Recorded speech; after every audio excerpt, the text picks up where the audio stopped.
오늘 이 설교의 말씀을 주보에 보시면 하나님이 쓰시는 사람입니다. 한번 따라서 하십시다. 하나님이 쓰시는 사람. 한 번 더 하나님이 쓰시는 사람. 예, 여러분과 저는 신자입니다. 저는 목사로서의 신자로서 목사직함을 갖고 있고요. 또 여러분들 중에서는 다양하게 우리 교회에 하나님의 필요를 따라서 이렇게 직함을 또 갖고 있습니다. 그러나 우리는 공통적으로 가장 소중한 신분은 하나님의 자녀라는 성도라고 하는 사람들입니다. 예, 자, 이런 여러분과 저처럼 우리 신자들의 최고의 영광이 뭘까? 그것은 하나님께 쓰임받는 겁니다. 여러분, 사람 중에서 하나님께서 쓰시고자 하는데 하나님께서 해고시켜버리는 사람이 있어요. 도저히 하나님께서 쓸 수 없다. 가장 비참한 사람입니다. 그렇지만 신자로서 최고의 영광은 하나님께 쓰임받는 거예요. 하나님께 쓰임받는 사람에게는 하나님께서 하늘의 영광과 신비한 하늘에 속한 영적 존귀함으로 상급을 주십니다. 예, 자, 오늘의 말씀을 통해서 하나님이 주시고자 하는 특별한 은혜가 여러분 모두에게 충만하게 임하는 시간이 되시길 주의 이름으로 축원합니다. 예, 오늘 본문 1절을 보면 선지자인 사무엘에게 하나님의 음성이 들려왔습니다. 무슨 음성이 들려왔냐면 내가 이미 사울을 버려서 이스라엘 왕이 되지 못하게 하겠다는 그런 슬픈 음성이 사무엘 선지자에게 들려온 거예요. 사울이 왕이 된 것은 이스라엘 백성들의 강력한 요청에 의해서 하나님께서 사울을 왕으로 세워주신 겁니다. 그런데 이제 하나님께서 그 사울을 버리시겠다는 거예요. 그래서 더 이상 사울을 왕이 되지 못하게 하시겠다는 겁니다. 자, 지금 사울이라고 하는 그 사람에게 어떤 일이 벌어지고 있는 거죠? 사울이 인생의 실패자로 되어가는 거예요. 여러분, 인생의 실패자가 되는 것은 이건 무서운 일입니다. 그것은 실패로 끝나는 게 아니라 하나님의 무서운 심판이 있는 거예요. 무서운 형벌이 있는 것입니다. 자, 궁금하죠? 왜 사울은 하나님께 버림을 받게 됐는가 하는 거예요. 왜 사울은 하나님께 버림을 받게 된 것일까? 그 이유는 이미 여러분과 저는 알고 있습니다. 그 이유는 영적인 교만 때문이었습니다.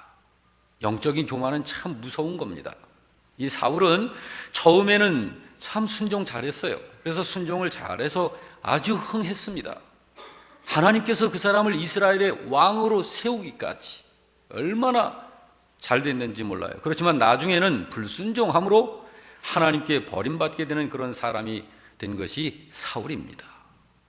그러므로 여러분, 성도는요, 하나님과 교회 앞에서 언제나 겸손해야 해요. 할렐루야. 여러분, 우리는 겸손하십시다. 영적으로 교만하면은요, 하나님께서 버리셔요. 하나님께 쓰임받지 못합니다. 자, 그러면 여러분, 사울의 이 영적인 교만이 어떤 것이었길래, 사울이 어떻게 교만을 했길래 하나님이 그를 버리셔야만 했던 걸까? 그것은 성경을 통해서 보면 두 가지로 확실한 현실적 영적 교만을 범합니다. 그 중에 하나는 아말렉과 전쟁을 할 때 하나님의 명령을 어기고 사울이 전리품을 취해요. 그런 일이 발생을 합니다.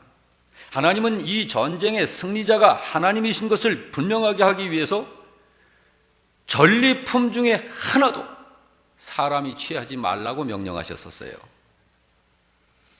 그런데 사울 왕은 하나님의 그 명령을 어기고 가장 살찌고 기름진 양과 소를 취했어요. 이 사실에 대해서 하나님이 사무엘 선지자에게 이야기를 하시면서 내가 사울을 버려야 되겠다. 그래가지고 사무엘 선지자가 그 내용을 사울에게 전달을 하니까, 그러면서 사무엘 선지자가 책망을 합니다. 사울을. 그러니까 사울 왕이 핑계를 대는데 뭐라고 핑계를 대냐면, 선지자님, 제가 이 살찐 양과 소를 좀 이렇게 취한 것은 하나님께 제사 드릴 때 쓰려고 좀 남겨둔 겁니다. 이렇게 거짓 변명을 했습니다. 여러분, 이런 것이 영적인 교만이에요. 이런 것이 하나님의 명령을 어기는 거예요.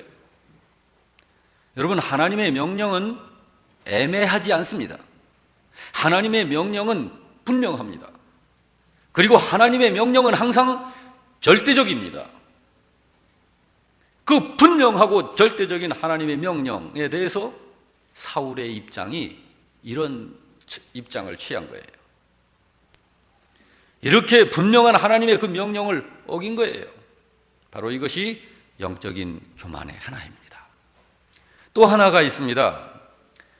하나님께 제사를 드릴 때였는데요, 사울은, 여러분, 제사는 제사장만이 드릴 수 있는 거예요. 그런데 자기가 대신해서 제사장을 대신해서 제사를 드려버려요.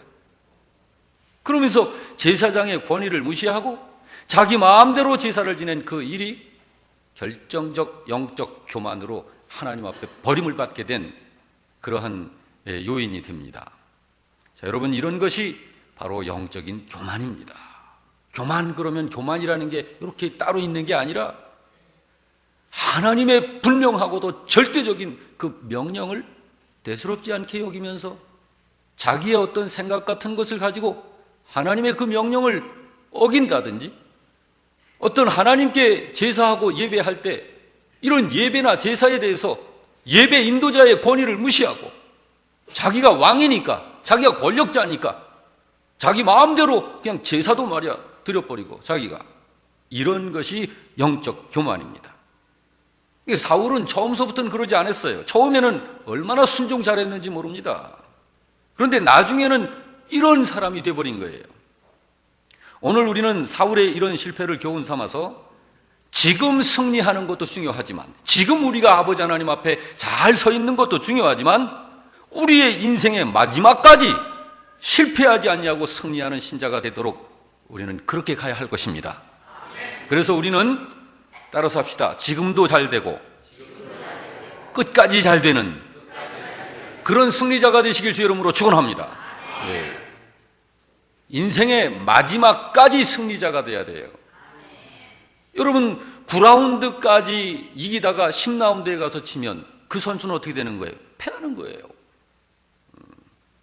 그러니까 끝까지 선한 싸움을 싸우는 게 중요하고 끝까지 순종하는 게 중요한 것입니다. 처음에는 순종 잘 하다가도 중간에 넘어지는 사람들이 얼마나 많은지 몰라요.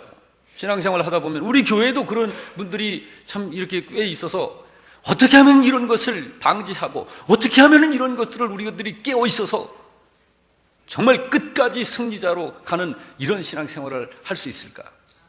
저는 어떻게 하면 그런 목회를 해나갈 수 있을까? 이것 때문에 그냥 하나님 앞에 막 무릎 꿇고 매달리고 그냥 여러분 목회에 그냥 온 혼신을 다 하는 거예요.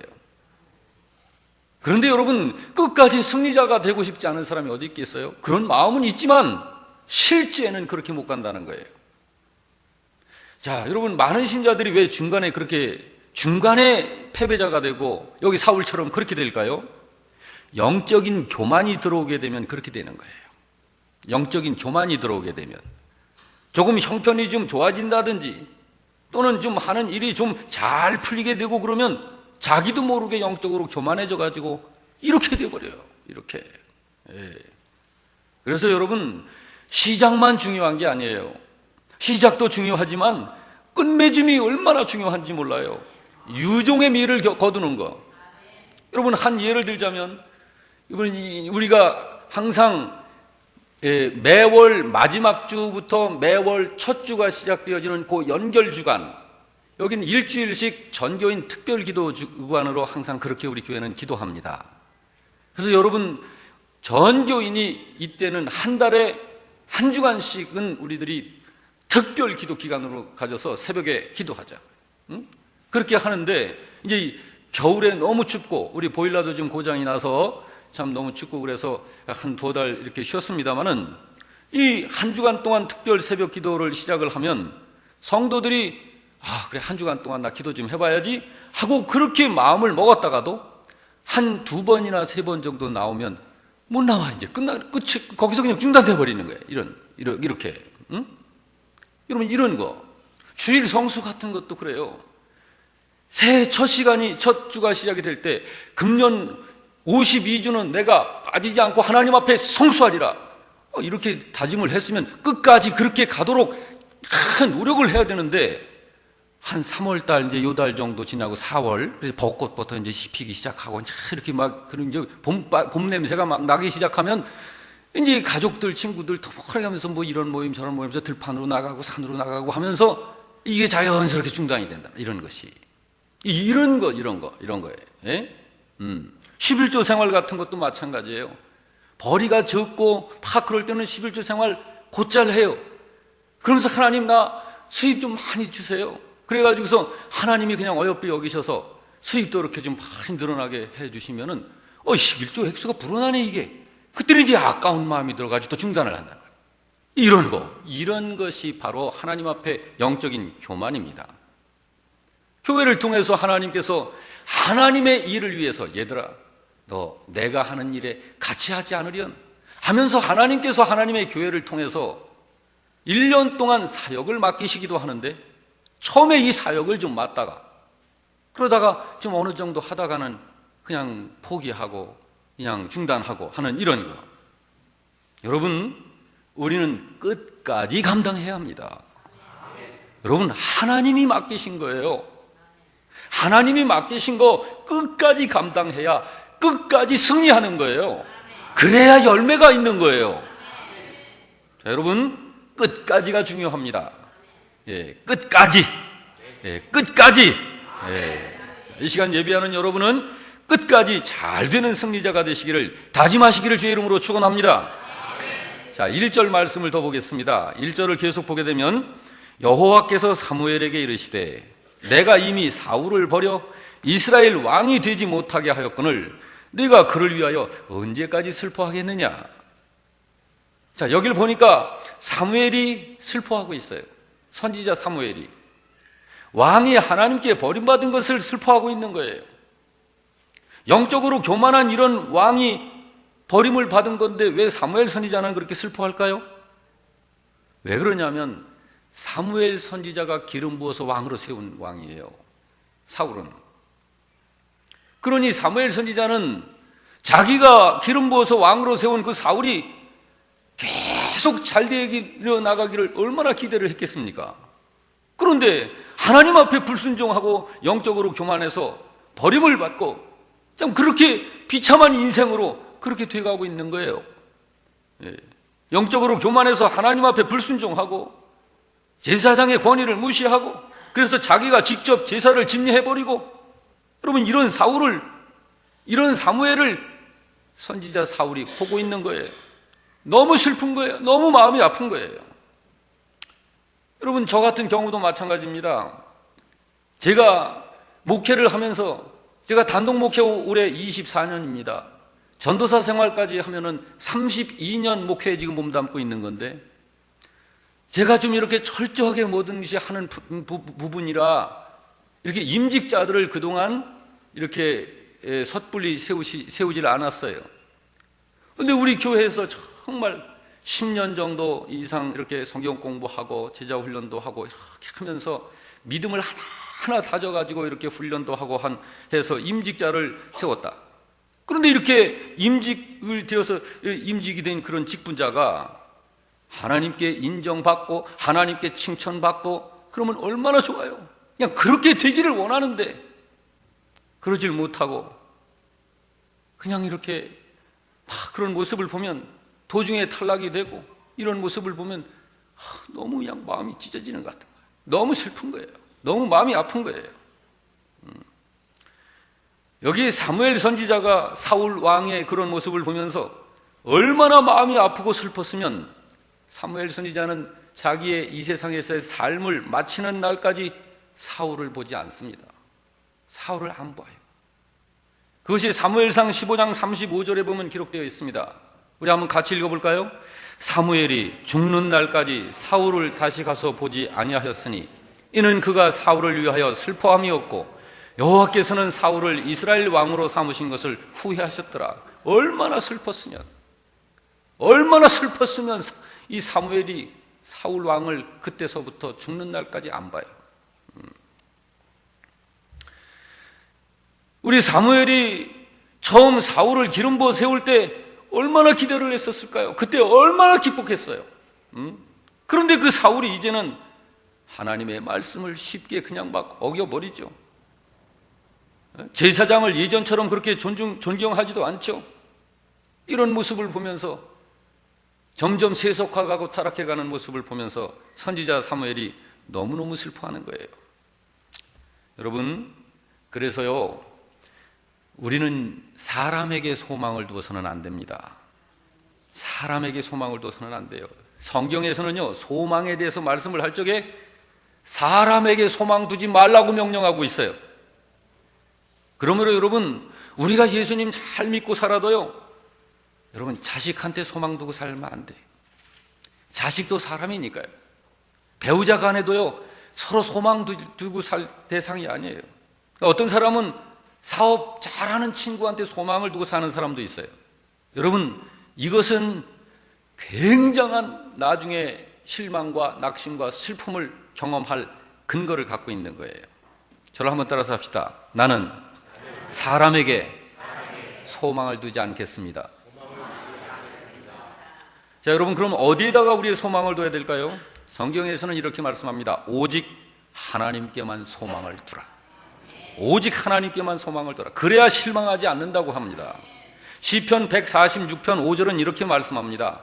야곱의 하나님을 자기의 도움으로 삼으며 여호와 자기 하나님에게 자기의 소망을 두는 자는 복이 있도다 그랬습니다. 여러분, 여기에 보면 야곱의 하나님을 자기의 도움으로 삼으라고 그래요. 야곱의 하나님을 자기의 하나님으로 삼고 그 하나님에게 소망을 두는 자는 복이 있다고 그럽니다. 야곱의 하나님이래요. 야곱의 하나님. 근데 왜 야곱의 하나님을 나의 하나님으로 삼고 소망을 두라고 하는 걸까? 야곱이라고 하는 사람은요, 간사한 사람입니다. 성경에 보면 질적으로 당체 변화가 안 되는 사람이에요, 야곱은. 그런데 하나님은요, 그런 야곱이라 해도 그를 변화시켜서 이스라엘 되게 하신 분이 하나님이세요. 하나님은 그런 분이시기 때문에 바로 그런 하나님에게 소망을 두는 자가 복이 있다고 하는 거예요.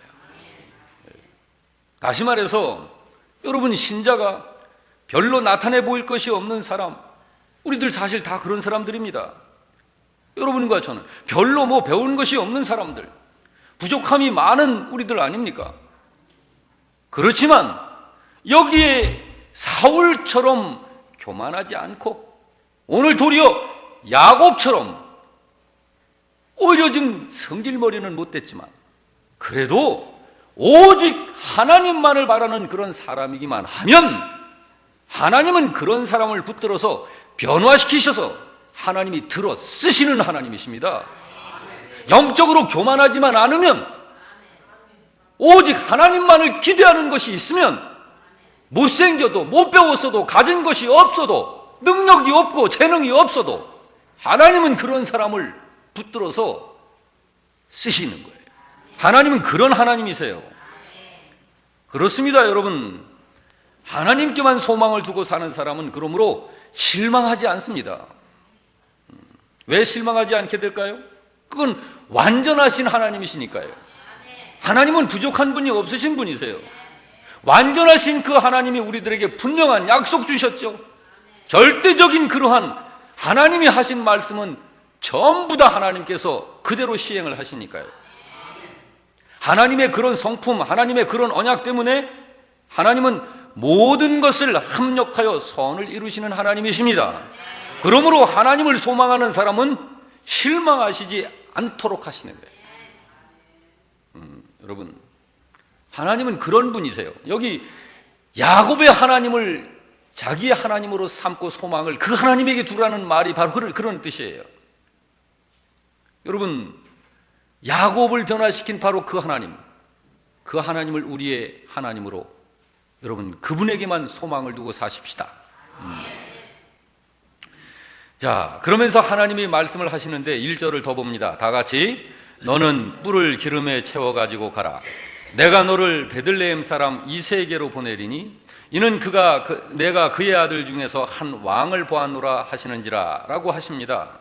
그런데 하나님께서 이 말씀을 주셨는데 사무엘이 이 말씀을 듣고는 두려워해요.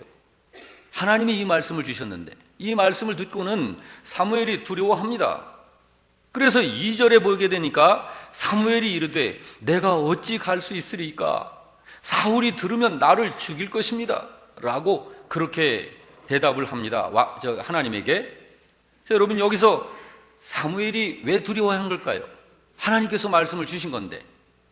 왜 그러냐면 사울은 지금 하나님께서 버리시기는 했지만, 하나님께서 버리시기는 하셨지만 그래도 지금 현재 실세자가 바로 사울이기 때문입니다.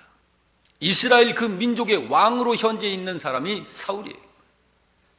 이 사울이 하나님을 경외하며 하나님의 말씀을 준수하고 하나님의 그 성령 충만하여서 그 말씀 안에서 행하는 그런 왕이었으면 참 감사했을 텐데, 이분이 이제는 하나님의 말씀도 어기고 제사도 자기 마음대로 자기가 드려버리고 그냥 막 이런 사람인데, 하나님께서 그를 갈아치워서 새 왕을 세우겠다고 이제 이렇게 하는데, 이 소식이 그 왕에게 들리게 되면 칼을 갈고 선지자를 죽일 것이다.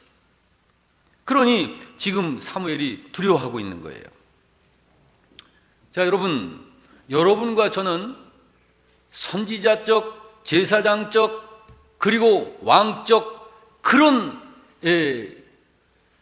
권세가 신약에 들어온 예수 그리스도의 십자가의 핏값으로 의하여서 하나님께로부터 새 사람으로 고침받은 저와 여러분에게는 그 삼직에 대한 그 본질적인 그 권세가 있는 줄 믿으시기 바랍니다.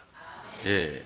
자, 여러분, 그러므로 여기에 사무엘 선지자가 하나님께서 이 말씀을 주셨을 적에 두려워했던 것처럼 오늘 여러분과 저는 선지자적 그런 사명을 감당해야 할 의무가, 그런 책임이 우리가 있는 사람들이에요. 그러면 우리들이 이런 사무엘과 같은 이런 두려워하는 입장에 우리가 얼마든지 설 수 있는 거예요. 여러분, 제가 1, 2주 내로 한 영상을 좀 보여드릴 게 있어요. 미국의 한 그 공중파 방송에 MC가 세계적인 이 목회자들을 초청을 해서 이 인터뷰를 했어요. 조용기 목사께서도 거기에 들어갔고요. 그리고 천주교 신부도 들어갔고요.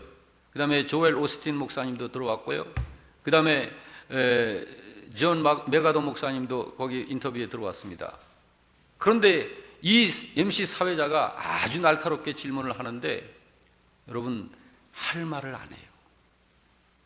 김수환 추기경은 뭐라고 얘기하는지 아세요? 그 MC가 당신들 예수 믿어야 구원받는 거 아니냐 그렇게 말하니까 그거는 아니고요, 불교를 믿든지 뭘 믿든지 사람이 착하고 올바르게 그렇게만 살면 다 구원받는다고 말해요. 여러분, 이게 어떤 건지를. 그런데 여러분, 이 존 메가더 목사님만큼은 거기에서 자기가 어떤 위험, 세계적인 지금 이 청취자들이 어떻게 보든지 자기가 어떤 순교를 당할진다 할지라도 그 대답하는 언어가요, 성경 그대로를 전합니다. 성경이, 하나님의 말씀이 이렇게 얘기하고 있습니다. 예수님을 믿지 않고서는 구원이 없다고 성경이 말하고 있습니다. 이렇게 증거를 합니다. 조용기 목사님도요, 자기 입장을 생각해서 빠져나갈 답변밖에 안 하더라고요. 얼마나 제가 그 인터뷰를 보면서 이게 지금 지구상에 있는 실제 모습이구나. 예수님께서 내가 다시 올 때 참으로 믿음을 보겠느냐, 이 말씀을 하신 것이 기억이 난 거예요. 여러분, 제가 저녁 예배 때 언제 하면 오늘 저녁에 좀 제가 보여드릴게요. 그거 저녁 예배 때 모두 나오시기 바랍니다. 자, 여러분, 여기 이 사울 선지자가 이제 버림을 받고 이럴 때, 이 사무엘 선지자가 이런 입장일 때, 두려울 수밖에 없는 이런 입장일 때는 어떻게 해야 될까? 여러분, 다른 방법 없습니다. 한 가지 방법밖에 없어요. 하나님의 음성에 귀를 기울여야 됩니다. 그리고 그 하나님께로부터 들은 음성대로 행하면 되는 거예요. 다른 방법 없습니다. 여기 사무엘을 보십시오. 사무엘이 두려워하고 있는데 하나님은 분명한 말씀을 말씀하십니다. 2절 3절입니다. 다 같이 시작. 여호와께서 이르시되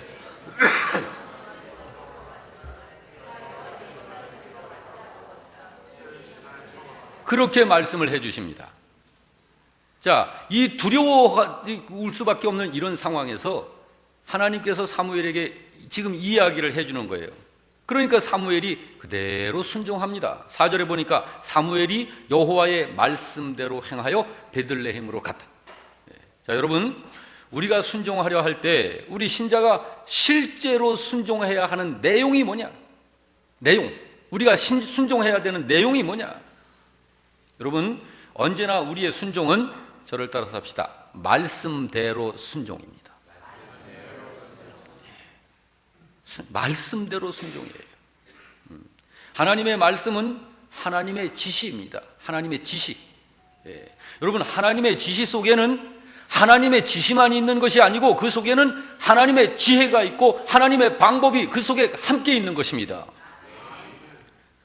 그런데 교회 안에 보면 신앙생활 하는 분들, 그렇지 않은 순종하는 분들이 또 적지 않아요. 이런 분들은 순종이라는 말만 알지, 순종이라는 단어만 알지 순종의 축복은 경험을 못합니다. 그런 분들은.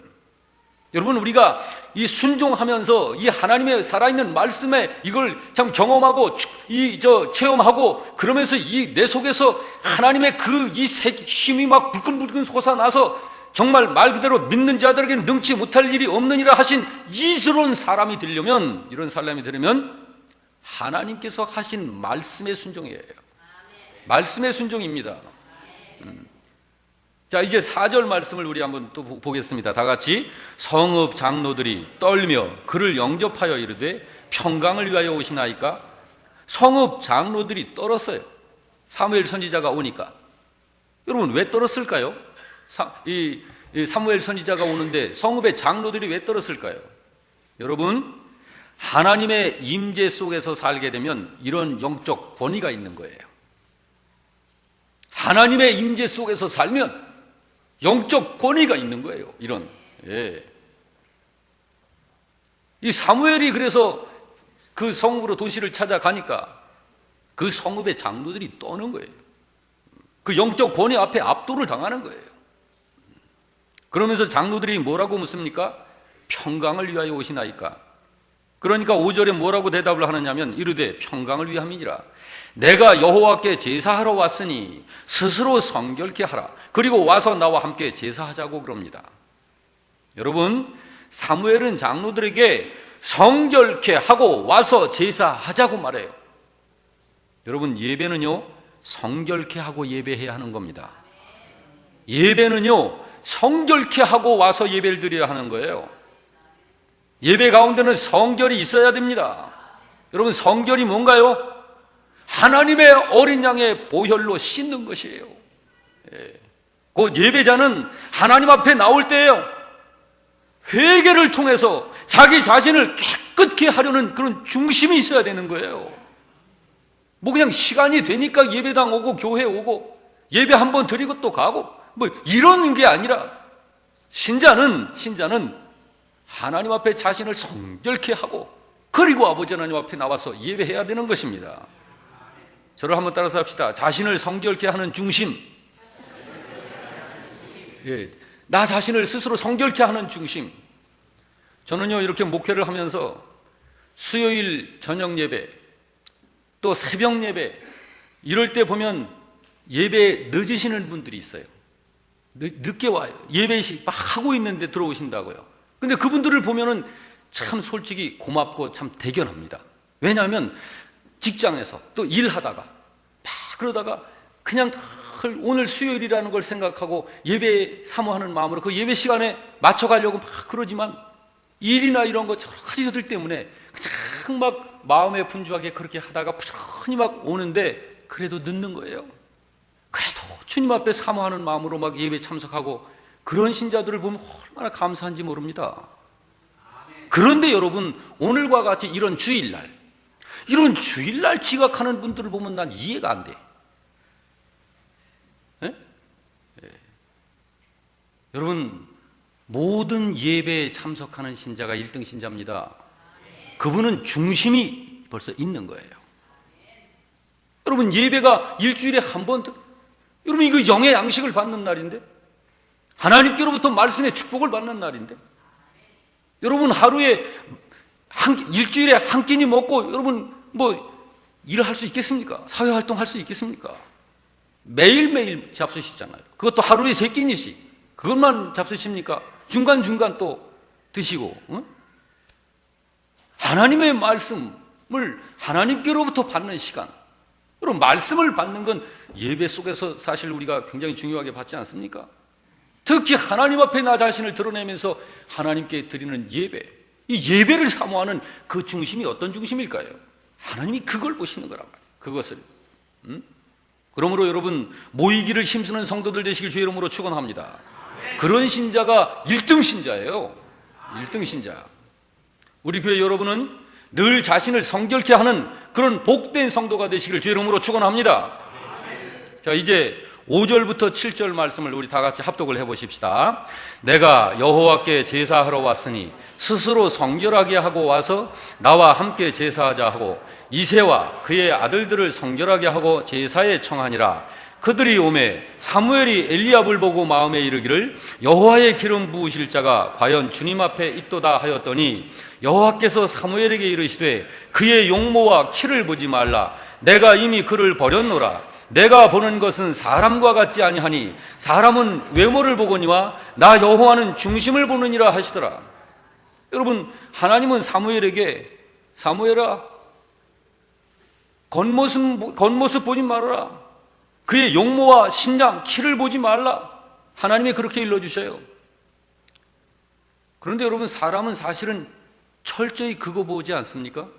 요즘에 TV에서 짝이라고 하는 프로그램 보면은 서로 30년 전으로 되는 그 남녀 청춘들이 모여가지고서 처음 얼굴 보는 거야. 근데 거기서 저 사람을 내 아내로 삼고 싶다는 둥, 저 사람을 내 남편으로 삼고 싶다는 둥, 그런 마음들이 있는데 다 무엇에 의해서 좌우되느냐면 모양. 얼굴이 어떻게 생겼냐, 직업이 뭐냐, 키가 어떠냐, 이런 거. 그리고 이건 아무것도 아니야, 이건. 하나님은 사무엘에게 용모와 신장을 보지 마라. 나는 중심을 보느니라. 여러분, 중심이 뭡니까? 마음이에요, 마음. 무슨 마음? 믿음을 담고 있는 마음. 무슨 마음? 하나님의 말씀에 순종하는 마음. 무슨 마음? 하나님과 교회 앞에 겸손한 마음. 여러분, 하나님은 그의 마음 속에 뭐가 들어있느냐, 그걸 보시는 하나님이세요. 그러면서 하나님께서는 사울에게 용모와 신장을 보지 말고 그 중심을 보라고, 그 중심을 보라 하시는 거예요. 여러분, 우리들도 중심을 보면서 중심을 가장 우선해야 됩니다. 자, 이제 8절에서 10절을 보게 되면은요, 다윗의 형이 7명이 있는데 그 7이 사울 앞을 전부 지나갑니다. 그런데 중심을 보시는 하나님이 다 아니라는 거예요. 이스라엘의 왕이 될 자격들이 없다, 아니라는 거예요. 그러면서 11절에서 12절을 보면은 마지막으로 다윗을 데려왔는데 그 다윗을 데려오니까 하나님께서 이가 그다, 이가 그다 하셔요. 여러분, 사람이 보는 것과 하나님이 보는 것이 얼마나 다른지 모릅니다. 여기를 보면 아버지도 형제들도 모두가 다윗을 어떤 눈으로 보고 있었는지를 우리가 느낄 수 있어요. 생각해 보세요. 집에 선지자님이 오셔가지고 가족들 전부를 만나겠다고 하는 이런 특별한 날에도 가족들은 다윗에게 일을 시켰어요. 7명의 형들과 엄마, 아버지, 가족들 다 모여서 특별한 날, 선지자님이 오셔서 온 가족들을 만나기로 한 이 날에 다윗을 저 들판에 양치고 보냈어요. 식구들이. 선지자와 식사를 같이 하기 위해서 음식을 차려놓은 이 자리에도 다른 형제들은 전부 모였는데 바로 이런 자리에도 다윗은 없는 거야. 그 자리에. 여러분, 왜 다윗은 이 자리에 없는 걸까요? 왜 다윗은 들판에서 지금 양을 치고 있는 걸까요? 8형제 중에서 다윗은 막내둥이에요, 막내둥이. 여러분, 막내 그러면 사실 제일 애틋한 그 자식 아닌가요? 부모의 사랑을 독차지하는 그런 아들 아닌가요? 막내둥이. 지금 다윗은 이 자리에 없어요. 근데 하나님께서는 무엇을 보시는지 중심만 보시는 거예요, 하나님은. 그런 다윗을 데려오자 하나님께서 말씀하시기를 이가 그니 그에게 기름을 부어라. 그래서 다윗이 기름 부음을 받은 겁니다. 자, 여러분, 다윗이 어떤 사람이기에 하나님이 다윗에게 기름을 부으라 하신 걸까? 이거 우리 생각해 봐야 돼요. 다윗이 기름 부음을 받은 사람이 된 건 무엇 때문일까? 한마디로 얘기하면 하나님께서는 다른 사람들은 잘 못 봐도 다윗의 중심에 있는 것을 보시고 그에게 기름을 부어라 하신 거예요. 여러분, 1절에서 알 수 있습니다. 1절에 뭐라고 말씀하고 있습니까? 내가 너를 베들레헴 사람 이새에게로 보내리니 이는 내가 그의 아들 중에서 한 왕을 보았노라. 내가 그 아들 중에서 한 왕을 보았다. 하나님께서 벌써 7절에서도 알 수 있습니다. 여호와께서 사무엘에게 이르시되 그의 용모와 키를 보지 말라.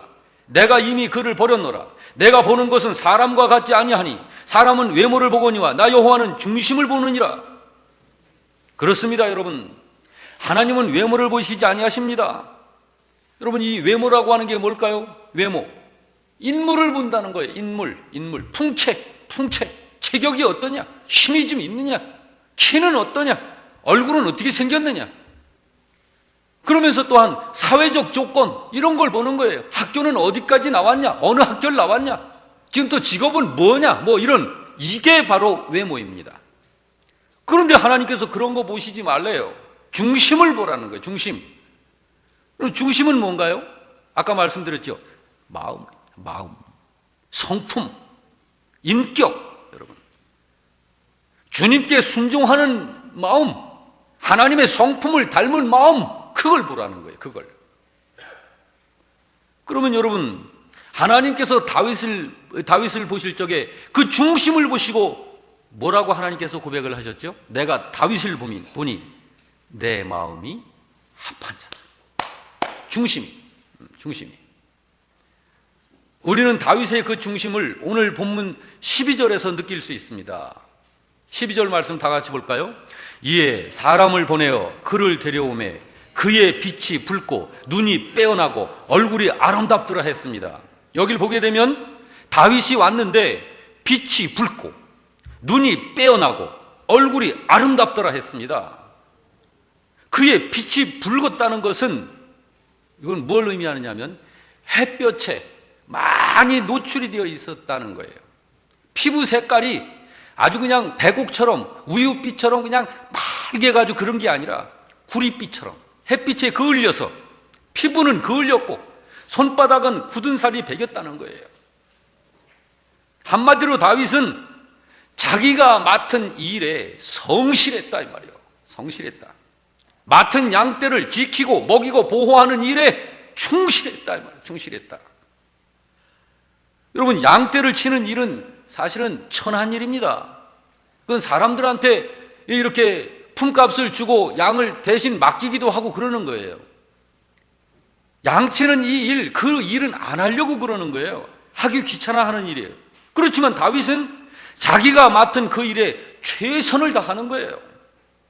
심지어 사무엘 선지자가 방문했을 때 그날도 나가서 들판에서 양을 치고 있어. 7명의 형들은 선지자님 오신다고 얼마나 씻고 닦고 치장을 했겠습니까?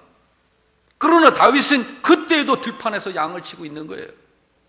하나님은 바로 그렇게 자기가 맡은 일에 충실한 이런 다윗의 중심을 보신 것입니다.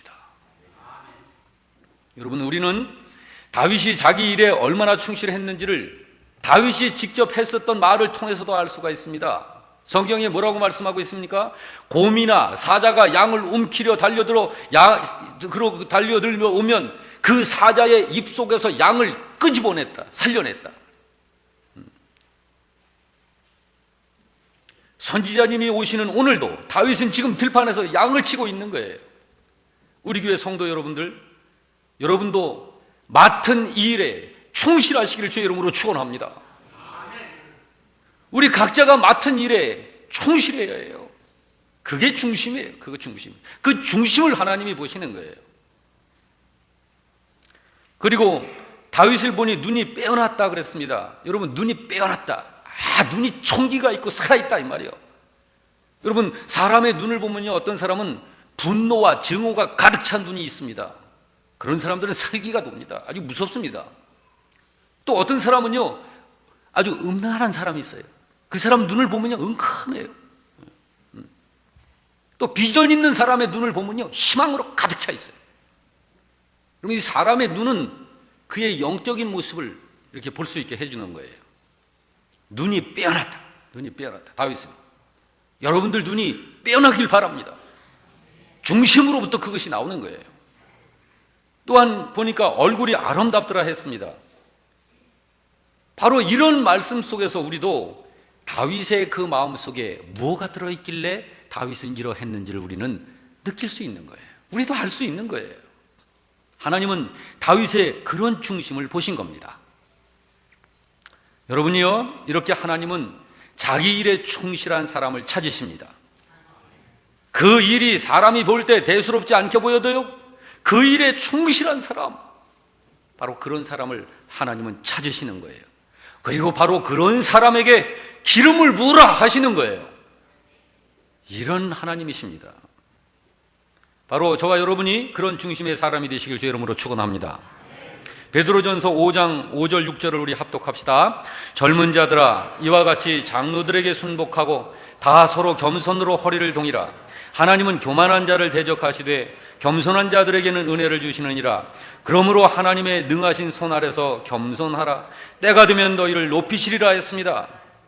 누가복음 16장 10절도 보게 되면 이렇게 말씀합니다. 다같이 지극히 작은 것에 충성된 자는 큰 것에도 충성되고 지극히 작은 것에 불의한 자는 큰 것에도 불의하니라 했습니다. 그러니 여러분이요, 하나님께서 교회를 통해서 여러분들에게 맡기시는 일들, 금년에 우리 각 사역들을 다 맡았는데 여러분, 이 일들, 그러므로 여러분, 우리가 현재 하고 있는 이 일에 최선을 다하자.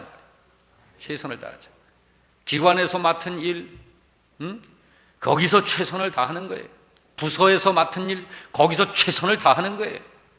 공부하는 학생들은요, 공부하는 일에 최선을 다하는 거예요. 우리 주부님들, 가정에서 주부로서의, 아내로서의, 엄마로서의 그 맡은 일에 최선을 다하는 거예요. 사랑하는 성도 여러분, 하나님은 오늘도 맡은 일에 최선을 다하는 사람을 찾고 계십니다. 지금 하고 있는 그 일에 최선을 다하는 사람이 누구냐? 그 사람을 찾으시는 거예요. 부디 여러분, 작은 일에 충성하시길 바랍니다.